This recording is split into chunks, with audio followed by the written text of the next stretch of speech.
मला एसपीने सुद्धा फोन केला होता की तुमको संरक्षण चाहिए क्या.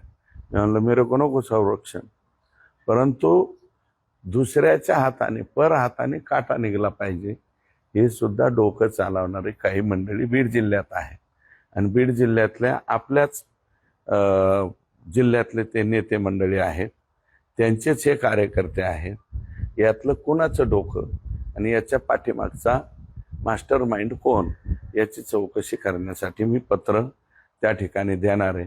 फक्त ते अंजली दमानी या ताई आणि त्या दुसऱ्या तृप्तीताई यांना विनंती आहे, तुम्हाला काय स्टेटमेंट करायचंय, काय करायचं तिकडलं तिकडं करा.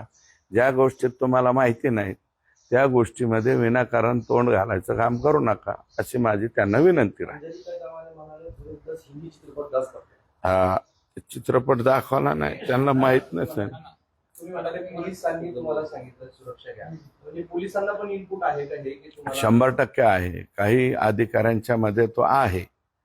म्हणजे हे ते सलमान खानचं नाही का प्रकरण, लॉरेन्स बिश्नोई, तसं कुणीतरी बिश्नोई समाजाचे लोक बोलवायचे. ते बिश्नोई समाजाचे लोक सिरियसली असतात, मग त्यांच्याकडून हे लॉरेन्स बिश्नोईकडे जावं, तिकडल्या तिकडं काटा निघावा यांचा. अशा पद्धती इतकी भांगार मेंटॅलिटी तुम्ही राजकारणामध्ये ठेवता. अरे कोणत्या प्रकाराला चाललात तुम्ही, काय चाललात आणि थायथायाट काय करता. हा जीवाला धोका आहे. हे बघा, माझ्या जीवाला धोका आहे आमका आहे तरी मी कोणाला कशालाच भेट नाही, त्यामुळं ते प्रश्नच येत नाही. नाही गँगचा बिश्नोई गँगचा संबंध नाही. बिश्नोई समाजाचे लोक बोलवले, 4 लोक बोलवले.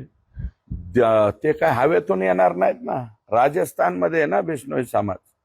मग राजस्थान मधून ते 4 लोक आले आणि कशावर आले? तुम्हीच दाखवलेल्या उपोषण स्थळावर आले.